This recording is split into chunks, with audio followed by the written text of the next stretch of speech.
Hey everyone, and welcome to Srsly Risky Business. I'm Adam Boileau. I'm joined, as usual, by Tom Uren, and we'll talk through his newsletter for the week. SIB, the newsletter, and this podcast are produced with support from the William and Flora Hewlett Foundation and from Lawfare, who syndicate Tom's fine work. This week's episode is sponsored by Zero Networks, who make a microsegmentation product that is actually legitimately straightforward to deploy, which, that's pretty startling. Tom had Zero Networks founder Benny Lakunishok on the channel this week, and they talked through kind of how microsegmentation is seen as like an end game control, right? It's a thing you will do once you've done everything else because it's very effective, but it's also very difficult. Benny's a really interesting cat because he came out of Microsoft's EDR mind, so he has a lot of really practical experience about how controls can work well, and some very strong opinions about microsegmentation that somewhat unusually, I guess, are actually backed up by their product. So if you're looking to firewall all of the things, then definitely go check Zero out. Now, Tom, one of the things you covered this week was the indictment by US authorities of Iranian hackers for interfering in the preparations for the election. So what's DOJ got for us this week? Because this seems like it's not that long ago we saw the attacks on Trump's campaign being reported, and they've already turned around indictments. Seems like pretty quick work. Yeah. I think that's the take-home message, is that the US government is responding tremendously rapidly. Like, this is as fast as a government can go. Like, I think they're sprinting between offices to get signatures for this. So the story, very briefly, the Trump campaign was hacked, and it looks like the Iranians tried to distribute documents by giving them to the mainstream media. The mainstream media didn't publish them. They reported about the fact of the hack, but they were very restrained about just pushing out the documents. So this is a total change from 2016. And previously, the US government very rapidly came out and within a week said, yes, we think this is Iran. We attribute it to Iran. And like 6-7 weeks later, they publish an indictment where they name the 3 hackers. They talk about the campaign that they've been involved in, I think back until 2020. They talk about the Trump campaign hack, what they did, who the targeted individuals were. And so very, very rapidly, they've turned that around. And I think that's a really positive thing. Like, this seems to be unlike 2016, where they didn't officially talk about attribution until after the election was over. The new policy is let's figure it out and let's get it out there as quick as we can. And that makes a whole lot of sense to me. Now, it also allows other people in the ecosystem to kind of hinge decisions off that. So, for example, an independent journalist, Ken Klippenstein, he actually did publish the dossier. So it's a dossier on J.D. Vance's, it was kind of pre-selection background research by the Trump campaign. So here are all his political vulnerabilities. Sure, it's a very short list. Well, apparently it was a 271-page document. But at the same time, it's not that interesting, because it basically says, J.D. Vance used to hate Trump, but now he supports Trump, which everyone knew. Like, it's all on the public record. So not that exciting. Anyway, it's, I think, inevitable that if you have documents and you shop them around long enough, there's so many people in the media ecosystem that someone will eventually publish it, even if it's not that newsworthy. And Klippenstein, he sort of argued that people deserve to know, right? And I don't actually disagree.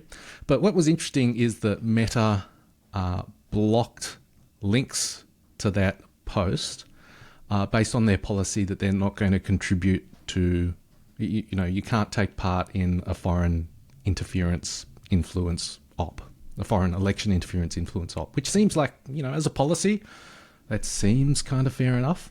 And so the US government actually, giving it that official label, officially, this is a foreign interference operation allows Facebook to go, okay, that's simple. We can now ban those links.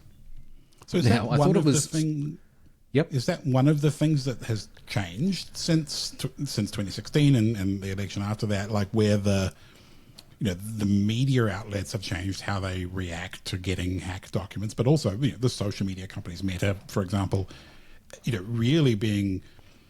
In Meta's case, it almost feels like they're overcautious about it now after their experience of being dragged through things last time. I think Twitter in particular was burnt by the Hunter Biden laptop thing.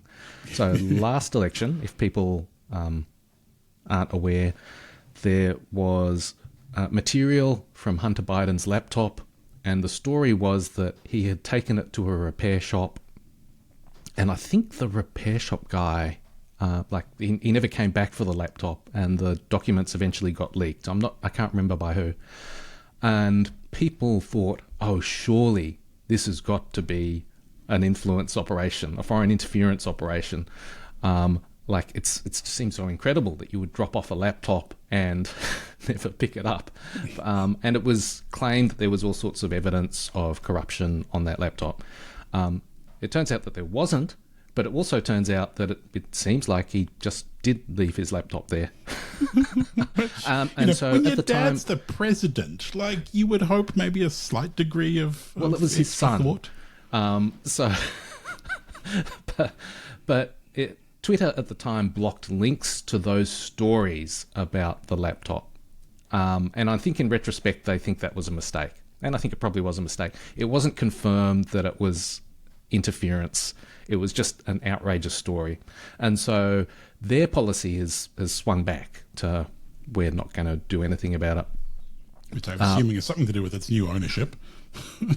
Yeah, well, partly that. And I think partly it probably was a mistake. If, effectively they banned something that was, in retrospect, a legitimate story.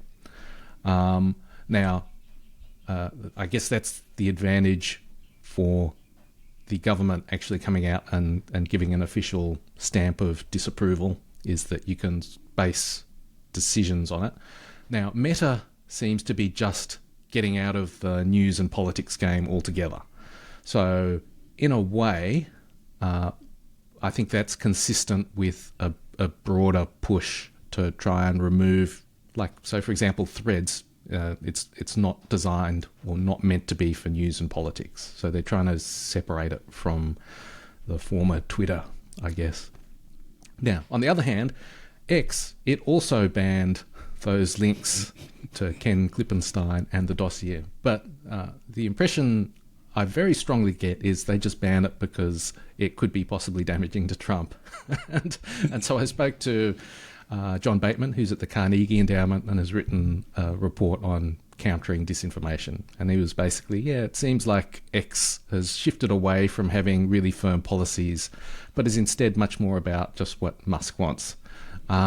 And so I guess that's why you buy a social media network, right? Is so that you can just make it your personal playpen with your personal set of, opinions and values and whatever else. So yeah, I feel that very much is what's going on.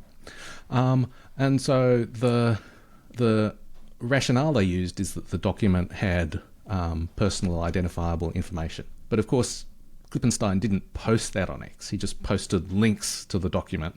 And Musk himself promoted the Hunter Biden laptop stuff, which had similar information and also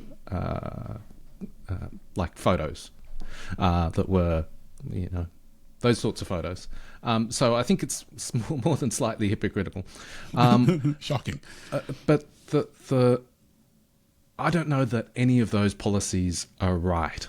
And it seems to me that the US government has done something that's good, which is we're going to respond very, very rapidly. I think that's a good thing. And then the rest of the ecosystem, we're definitely in a better place because everyone is forewarned and forearmed. But I still feel like we're stumbling towards what the right policies for these kinds of situations are. I don't know that blocking the links is the right policy. I think I'm more in favour of allowing links, just let them run, but label them as this is been identified as a foreign influence operation, or there's controversy around this because it could be. I think, to me, that makes more sense. People have learnt a lot since 2016, and I think people should be given the information they need to make their own decisions. Yeah, and especially in the context of an election, where that's the whole point, right? Is to be able to be informed and make decisions. And I know, the butter emails period of of political interference in American politics was pretty frustrating to watch from the outside. But also, it's we are all discovering.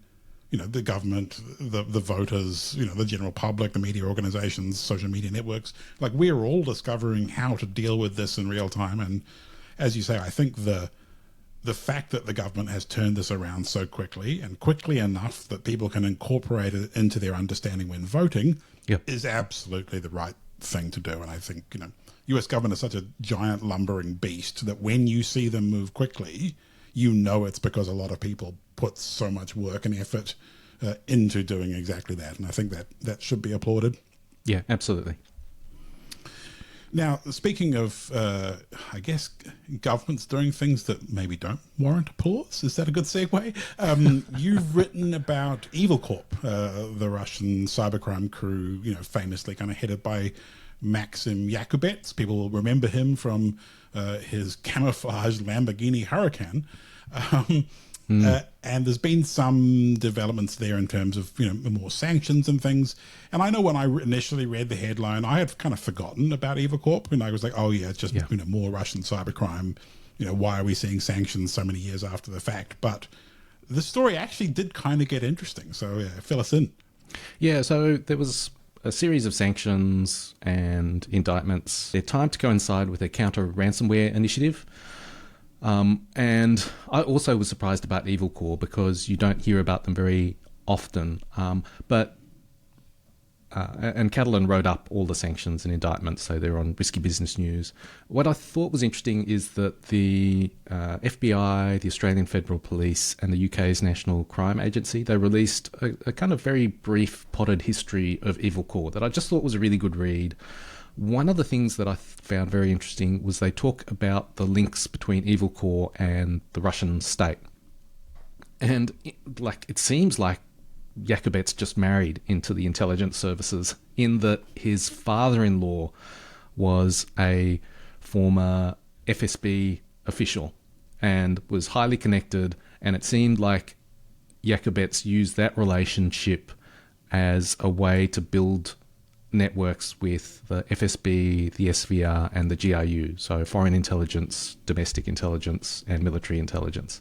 And so it seems that Evil Corp was at time tasked with cyber espionage, but it also was protected through his father-in-law.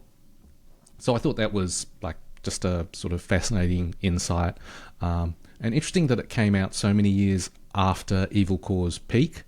So the document actually talks about how they reached this sort of peak influence and capability, and then it's kind of moderately a success story in that US government and other government actions kind of took them down a peg, and they've had to shift tactics.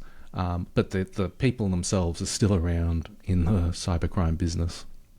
Yeah, that kind of family tree that they have in the document kind of explains the relationship between Evil Corp and some of the later, like the Dried X crew and so on. Like that was some nuance that I hadn't kind of realized. But yeah, that bit about the father-in-law being a Spetsnaz Wimpel officer or something. Right, yeah. Like, we love to see that kind of detail because we always assumed that's kind of how things must be working inside the Russian Federation. Like that was how people were getting the top cover and those sorts of relationships. But yeah, the idea that you can marry into the intelligence community is just that's a, I want to say only in Russia, but clearly probably not. That's just it. It's a wonderful detail, and it's kind of nice. 2007 was when Evil Corp kind of started out, and that seems like such ancient history by, InfoSec and cybercrime standards, but it's really not. Like it's everyone's still around. It's still, very much a a relevant conversation, especially because, they went on to use Lockbit and have so many ties with, all their experiences led into what we now see in the modern ransomware world. So, yeah, it's nice seeing the follow-up and, the wheels of government can turn slowly, and, sanctions this many years after the fact are perhaps, not so much of a surprise. But, yeah, really, I appreciated you highlighting that because, it filled in a few gaps for me. Another thing you wrote about this week was some work, I think out of Google, looking at the effect of their move to the memory safe programming language Rust in some parts of Android. So talk to me about what that report had to say. Yeah, so a while back, I think maybe in March, the White House released a document that said we should all move to memory safe languages, and I wrote it up, and it seemed like a good idea. Now, at the time, I thought, okay, well, this does make sense. Memory safety problems can be the most serious ones because you can reach them remotely, they can be more versatile, there's various reasons they're bad, and if you just switch to languages that are memory safe like Go or Rust, you can get rid of them. Now, I thought this is probably a long-term project because there's so much code out there, it's going to take a bazillion years to replace it with memory safe stuff. But this report basically says no, if you switch to writing new code in memory safe languages, you actually very rapidly get a very significant reduction.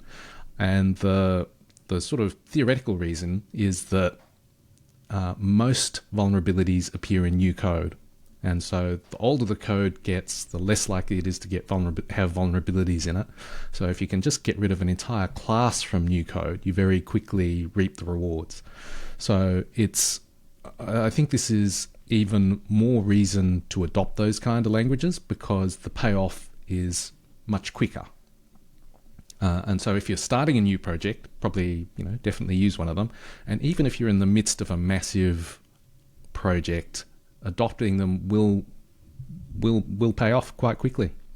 Yeah, that insight I thought was really interesting because I had exactly the same reaction as you, right? That, changing a large code base is, you're going to introduce more bugs when you rewrite code and, there are so many big projects and it's kind of hard to do. But that insight that existing code is probably stable and has had the bugs beaten out of it, and new code is the one that is going to have the flaws in it, and switching new code makes an outsized difference. And Google is great in that they have such a lot of visibility that you start to get real data, right? And they've got data from the Android project, but they've also got data from other bits of code that they've looked at, and they've got visibility over. And so, it's nice to have actual data that supports this. It's not just not just a theory. So in the post, they have the numbers and they talk about the number of memory safety vulnerabilities. And since 2019, they've gone down 5-fold. And that's despite the sort of code base is the majority of the code base is still in C and C++ and non-memory safe languages. So it's sort of 5-fold reduction despite only, I think, 40% of the code base being written in memory safe languages. So that's hard to argue with. There's some real results. So that's really useful. And I think if you're in charge of a code base, you're kind of making choices around that. Definitely go have a read because we make so many decisions in this industry without good data, without hard actual data that it's a lovely change to have some actual empirical reasons to make choices in this industry. So thank you, Tom. That's probably about what we have time for this week. If you want to read Tom's work, it's on news.risky.biz. You can subscribe to the newsletter, and it's a very good read. There's plenty of other stuff. He always has a set of reasons to be cheerful for the week. And I mean, sometimes, let's be honest, sometimes you do struggle. Hardest part of the newsletter to write sometimes. Exactly. But there is always at least some there. So if you're not in the mood for bad news, you can still find reasons to be happy over on news.risky.biz. So thank you very much for your work, Tom. And I will talk to you again next week. Thanks, Adam.